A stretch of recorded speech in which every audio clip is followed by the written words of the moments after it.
पवित्र श्रावणात वैभवानी तुमच्यासाठी घेऊन आले आहे एक अमर प्रेमकथा, जी ऐकल्याशिवाय हा श्रावण पूर्णच वाटत नाही। ही कथा आहे भगवान शिव आणि देवी सती यांच्या प्रेमाची, त्यागाची आणि भक्तीची एक अशी गाथा जी केवळ एक प्रेमकथा नाही, तर ती आहे शिवशक्तीच्या अद्वैताचा शाश्वत प्रकाश। चला तर मग जाणून घेऊया या महान प्रेमकथेला। सती कथा सृष्टीच्या सुरुवातीच्या काळातील ही गोष्ट आहे, जेव्हा ब्रह्मदेवाने आपल्या मानसपुत्रांची निर्मिती केली। त्यांच्यापैकी एक होते दक्ष प्रजापती, अत्यंत बुद्धिमान पण तितकेच अहंकारी। दक्षला आपल्या योग्यता, शक्ती आणि ब्रह्मकुळात जन्म झाल्याचा अत्यंत गर्व होता। त्याने अनेक वर्ष तपस्या केली, देवतांकडून वरदान मागितले एक दिव्य कन्या प्राप्त होण्यासाठी। त्याची तपस्या फळाला आली आणि त्याला एक अत्यंत तेजस्वी कन्या प्राप्त झाली, जिला आपण देवी सती म्हणून ओळखतो। सतीचा जन्म सामान्य नव्हता, तिचं रूप हे स्वतः शक्तीचा अंश होतं। असं मानलं जातं की ती स्वयं आदिशक्तीचा अवतार होती। दक्षला तिचा खूप अभिमान होता, पण त्याचबरोबर त्याच्या मनात एक इच्छा होती की तिचं लग्न एखाद्या महान देवतेशी, एखाद्या वैभवशाली राजकुमाराशी किंवा प्रतिष्ठित गृहस्थाशी व्हावं। पण त्याला कल्पनाही नव्हती की तिचं मन तिथे स्थिर झालं आहे, जिथे वैभवाचा काहीच मोल नाही, जिथे वैराग्यच खऱ्या अर्थाने आभूषण आहे, म्हणजेच भगवान शिव। देवी सती लहानपणापासूनच विचित्र स्वभावाची होती। इतर मुलींसारखी ती सजावटीत, दागदागिन्यांमध्ये किंवा राजसी वैभवात कधीच रमली नाही। जेव्हा जेव्हा ती शिवाची महिमा, त्यांचं स्तवन, ऋषीमुनी किंवा आळशींच्या मुखातून ऐकत असे, तिचं हृदय भरून यायचं।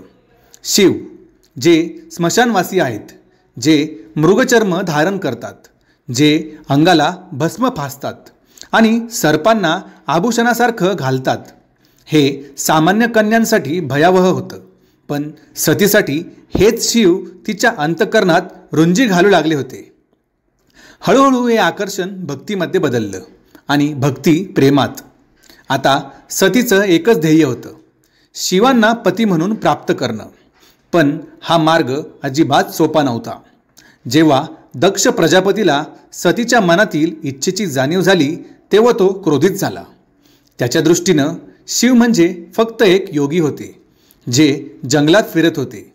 त्याने सतीला समजावण्याचा खूप प्रयत्न केला की तिने एखादा राजसी प्रतिष्ठित वर निवडावा, पण सतीने आता निश्चय केला होता, तिला ना धन, ना वैभव, ना पद, फक्त शिव हवे होते। तिला हवे होते परमपुरुष, जे संन्यासातही पूर्ण आहेत, जे मौनातही संपूर्ण आहे। आणि त्या ध्येयासाठी सतीने सुरू केली कठोर तपश्चर्या।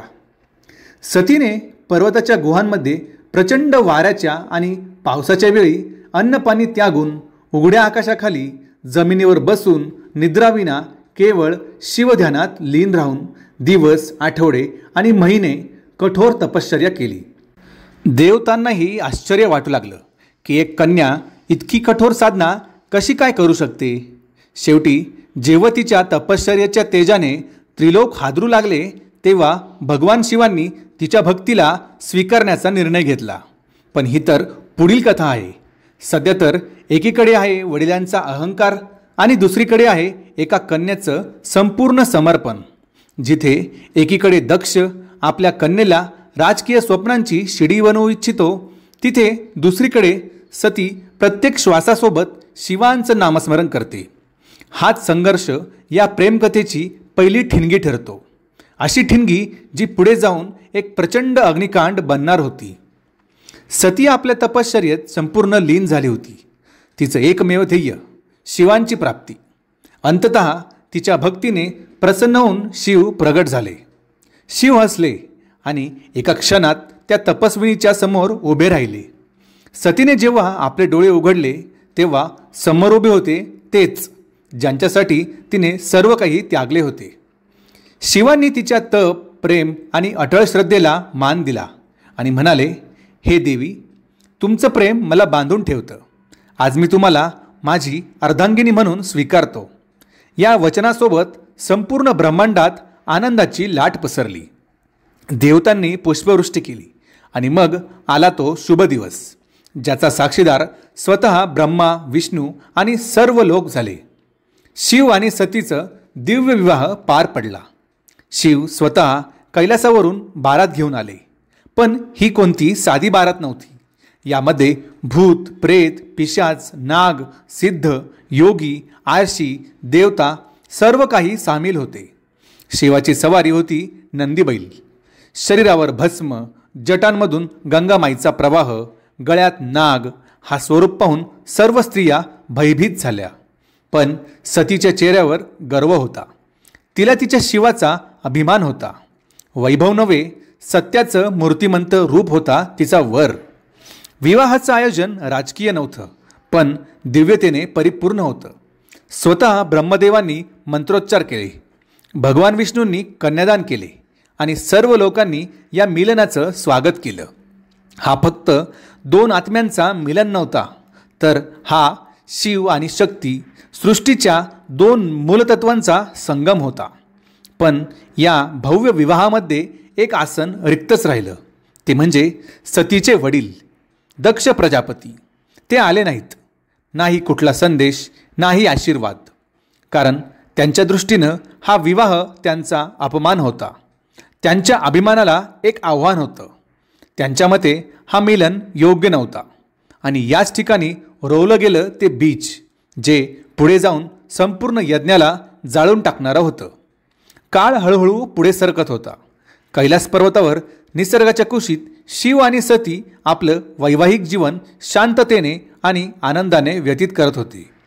कैलासाच्या गुहा, मंदाकिनी नदीचा नाद आणि बर्फाच्या लाटा हे सगळं त्या दिव्य प्रेमाचं साक्षीदार होतं, ज्याला काळ गाठू शकत नाही, शब्द समजावू शकत नाही. पण दुसरीकडे दक्ष प्रजापती असून देखील आपल्या मनात शिवाबद्दलचा राग आणि अहंकार बाळगून होता. सतीने शिवाशी विवाह केला हे तो अजूनही पचवू शकत नव्हता. जेव्हा कोणीही शिवाच्या महिमेचं स्तवन करत असे तेव्हा दक्षचं कपाळ आठ्या पडायचं. त्याला वाटायचं शिवाने त्याच्या कन्येला कुणीतरी फसवून मिळवलं आहे. तो आपल्या सत्ता, प्रतिष्ठा आणि श्रेष्ठतेचा डंका वाजवू इच्छित होता आणि त्याच अहंकारातून त्याने एक महायज्ञ आयोजित करण्याचा निर्धार केला. दक्षाने यज्ञाचं आयोजन भव्यतेनं केलं. असं यज्ञ जिथे सर्व देवता, ऋषी, सिद्ध, लोकपाल सगळ्यांना निमंत्रण दिलं गेलं. ब्रह्मदेवापासून इंद्रदेवांपर्यंत प्रत्येकाला. पण एका नावाची अनुपस्थिती स्पष्ट होती, महादेव शिव. ही काही चूक नव्हती. हा होता दक्षाचा जाणीवपूर्वक घेतलेला निर्णय. त्याने शिवाला यज्ञासाठी आमंत्रण दिलं नाही, कारण त्याच्या अहंकाराला हे मान्य नव्हतं की त्याच्या कन्येने श्मशानवासी, वस्त्रहीन, वैराग्यधारी योगीशी विवाह केला आहे. त्याला वाटायचं शिवाला यज्ञात बोलवणं म्हणजे स्वतःच्या प्रतिष्ठेचा अपमान. जेव्हा यज्ञाची तयारी सुरू होती तेव्हा सतीला या महायज्ञाची बातमी समजली. कोणीतरी तिला सांगितलं, माते, तुमचे वडील दक्ष एक भव्य यज्ञ करत आहेत, जिथे सगळे देव, ऋषी, ज्ञानी आले आहेत. आज संपूर्ण ब्रह्मांडाचं लक्ष तिथे आहे. हे ऐकून सतीचं हृदय हललं. तिला विश्वास बसत नव्हता. तिचे वडील इतकं मोठं आयोजन का करत आहेत आणि तिला आणि शिवाला काहीच माहिती नाही. काही काळ ती शांत राहिली. कदाचित आशेने वाट पाहत होती की कोणी दूत येईल आणि संदेश येईल. पण जेव्हा स्पष्ट झालं की शिव आणि तिला मुद्दामहून वगळण्यात आलं आहे तेव्हा तिच्या आत काहीसं तुटून गेलं. तर एका बाजूला पुत्री धर्म तिला वडिलांच्या यज्ञाकडे खेचत होता, तर दुसऱ्या बाजूला पत्नी धर्म तिला शिवांच्या प्रतिष्ठेचा विचार करायला सांगत होता. शेवटी सतीने शिवांकडे विनंती केली, स्वामी, मी त्या यज्ञात जाऊ इच्छिते. कदाचित ही चूक असेल. माझं जाणं ते वैर मिटवू शकेल. शिवाने गंभीर नजरेने तिच्याकडे पाहिलं. ते जाणून होते की हा यज्ञ काही साधा धार्मिक कार्यक्रम नाही. तो फक्त अहंकाराने पेटलेला आगीतला खेळ आहे. शिव म्हणाले, हे प्रिये, जिथे आदर नसतो तिथे स्वाभिमान नेणं व्यर्थ आहे आणि मी नाही इच्छित की तू अशा यज्ञात जावीस, जो केवळ राग आणि गर्वात धगधगत आहे. पण सती व्याकुळ झाली होती. तिच्या मनात एक तीव्र संघर्ष चालू होता, वडील आणि पती यांच्या प्रेमात. तिने पुन्हा प्रार्थना केली, प्रभू, मी फक्त एक कन्या म्हणून जाईन, वडिलांशी बोलेन, कदाचित ते बदलतील, त्यांच्या मनाचं विष उतरू शकेल. यावेळेस शिवाने तिला परवानगी दिली. सतीने कैलासातून प्रस्थान केलं, एकटीच, कोणताही सेवक किंवा वैभव न घेता. ती एक मुलगी होती, जिला तिच्या वडिलांकडून फक्त प्रेमाची अपेक्षा होती. पण तिला माहीत नव्हतं की त्या यज्ञात स्वागत नाही तर अपमान तिची वाट पाहत आहे. जेव्हा सती यज्ञस्थळी पोहोचली तेव्हा तिच्या मनात आशा होती की वडिलांचे डोळे मुलीला पाहून मऊ होतील, त्यांच्या तोंडून स्वागताचे शब्द येतील. पण जेव्हा तिने यज्ञमंडपात प्रवेश केला तेव्हा तिथे फक्त सन्नाटा होता. कोणतीही स्वागत योजना नव्हती. तिला कोणतं आसन दिलं गेलं नाही, जणू ती तिथे असलेलीच नाही. सभेत बसलेल्या देवतांच्या डोळ्यात असहायतेचा भाव होता. सतीने पित्याकडे पाहिलं आणि मंद स्वरात विचारलं, पिताश्री, तुम्हाला वाटत नाही की तुमची कन्यासुद्धा या पवित्र यज्ञात सहभागी व्हावी? दक्ष थंड हसला आणि उत्तर दिलं, पुत्री, ज्या दिवशी तू त्या नग्न भस्मधारी श्मशानात भटकणाऱ्या अवघड शिवाला तुझं पती मानलं त्या दिवसापासून तू माझी कन्या राहिलेली नाहीस. दक्षाचा स्वर आता वाढू लागलं आणि त्याचे शब्द जणू शिवासाठी विषबाण ठरत होते. हे ऐकून सतीचं अंतरात्मा हादरला. हा फक्त तिचा अपमान नव्हता, हा होता शिवाचा अपमान, जो सृष्टीचा आधार आहे, जो काळाचाही काळ आहे.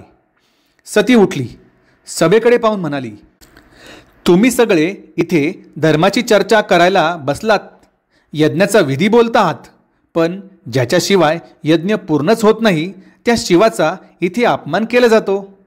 ज्याला तुम्ही अवघड म्हणता तोच त्रिकाळ यज्ञ आहे. ज्याला तुम्ही श्मशानवासी म्हणून भासता तोच मृत्यूवर मात करणार आहे. आणि ज्याला तुम्ही भस्मधारी म्हणता तोच भस्माने मोहाचा अंत करणार आहे. तिच्या डोळ्यात अश्रू होते, पण आवाजात एक तेज होतं, असं तेज की स्वतः देवताही मान झुकवतील. सभेतील सगळे गप्प होते. कोणाकडेही काही उत्तर नव्हतं. पण सतीचं हृदय आता पूर्णपणे तुटलं होतं. तिने ठरवलं, ज्या शरीराने आज माझ्या प्रभूचा अपमान ऐकला आहे ते शरीर आता या जगासाठी अयोग्य आहे. आणि ती थेट यज्ञकुंडाकडे चालू लागली. सर्व देवतांनी तिला थांबवण्याचा प्रयत्न केला, पण सती आता कोणतीही सामान्य स्त्री नव्हती. ती स्वतः अग्निरूप झालेली होती. तिने डोळे मिटले, शिवांचं स्मरण केलं आणि अग्निकुंडात उडी मारली. तिच्या चेहऱ्यावर भीती नव्हती, तर होती शांतता, एक समर्पण, ज्याने संपूर्ण यज्ञमंडप थरथरून सोडलं. आता या यज्ञाच्या अग्नीतून उठणार होता एक तुफान, जे सगळं नष्ट करून टाकणार होतं. कैलास पर्वतावर शांतता होती, पण ती शांतता होती एक तुफान येण्यापूर्वीची. जेव्हा भगवान शिवांना कळलं की त्यांची अर्धांगिनी सतीने यज्ञकुंडात स्वतःला अर्पण केलं आहे, तेव्हा त्यांच्या अंतकरणात एक प्रलयकारी तुफान उसळलं. डोळ्यात वेदना, मनात शून्यता आणि आत्म्यात आगीच्या ज्वाळा.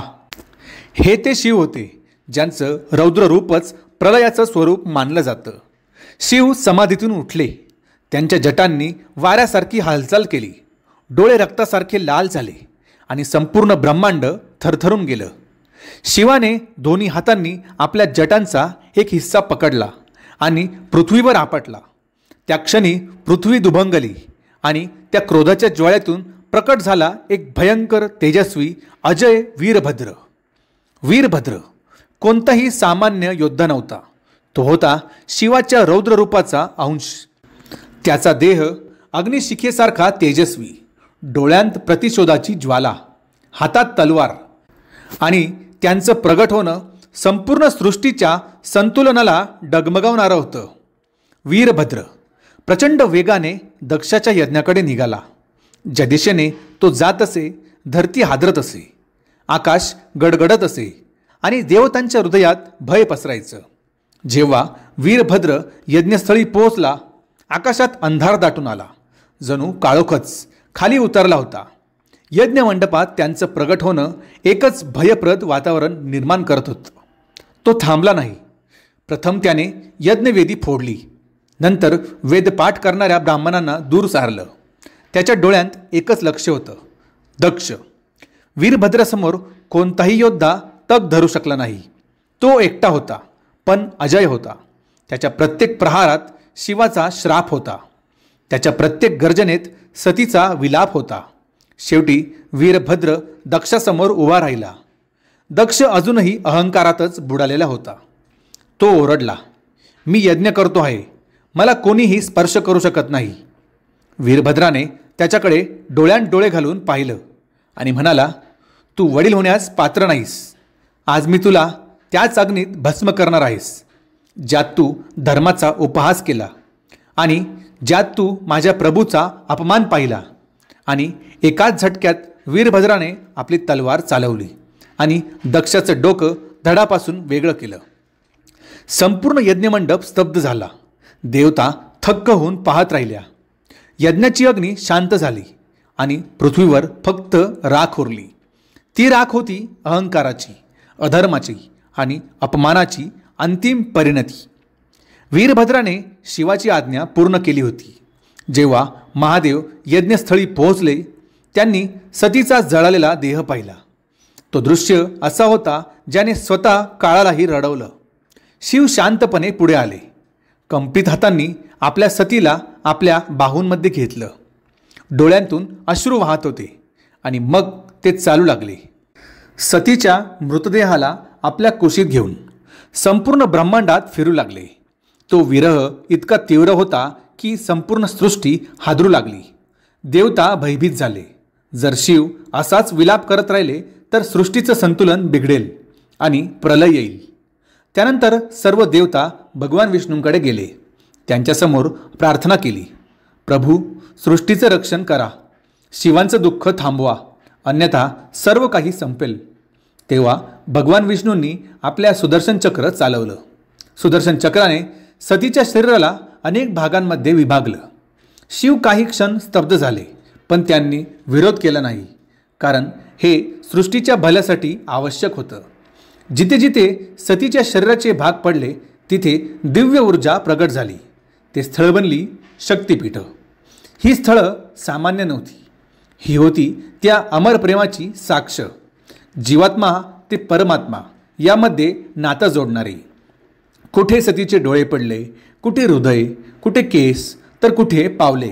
प्रत्येक जागा बनली एक शक्तीचं केंद्र, आदिशक्ती.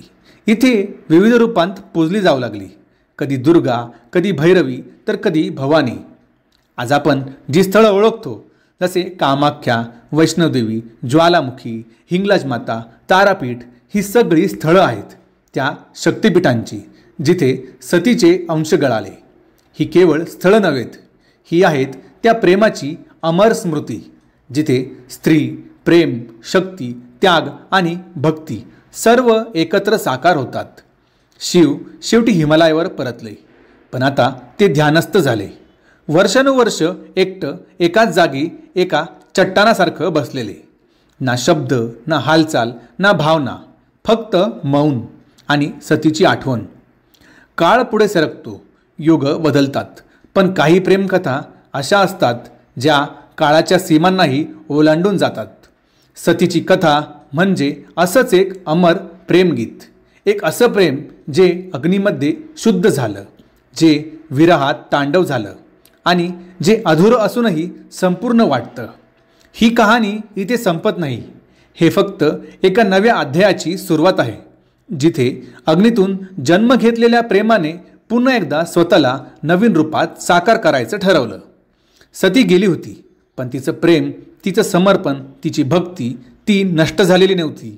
ते प्रेम परमेश्वराच्या हृदयात या सृष्टीच्या मूलतत्वात जिवंत होतं. काळ पुढे गेला, युग बदललं. राजा हिमालय आणि राणी मैना यांना एक दिव्य कन्या प्राप्त झाली. ती जन्मताच तेजस्वी, गंभीर आणि अद्वितीय होती. तिचं नाव होतं पार्वती. कोणी म्हणत होतं ती गौरी आहे, कोणी म्हणत ती शैलपुत्री आहे, पण ती होती सतीचाच पुनर्जन्म. आई पार्वतीचं बालपण प्रसन्नतेने भरलेलं होतं, पण तिच्या हृदयाच्या कुठल्याशा कोपऱ्यात एक अनाम ओढ, एक अस्फुट स्मृती, एक अंतर्मनातल्या शिवाची आकांक्षा नेहमी जागृत होती. लहानपणापासूनच शिवांविषयी ओढ असलेली पार्वती जसजशी मोठी होत गेली तसतसं तिचं ध्येय स्पष्ट झालं, शिवांना पुन्हा प्राप्त करणं. पण हे देखील सोपं नव्हतं. शिव अद्याप समाधीमध्येच होते. तांडव, विरह आणि दुःखानंतर त्यांनी संसाराकडे पाठ फिरवली होती. पण पार्वतीने हार मानली नाही. तिने त्या शिवासाठी तपश्चर्या सुरू केली. तिची तपश्चर्या ही सतीसारखी कठोर होती. पर्वतावर उघड्या आकाशाखाली विना अन्नपाणी फक्त शिवाच्या ध्यानात लीन होऊन तिने हजारो वर्ष तप केलं. देवतांना पुन्हा आश्चर्य वाटलं. ही दुसरी कन्या सतीसारखीच समर्पित आणि अविचल. शेवटी तिच्या श्रद्धेच्या तेजाने शिवांना ध्यानातून बाहेर यावं लागलं.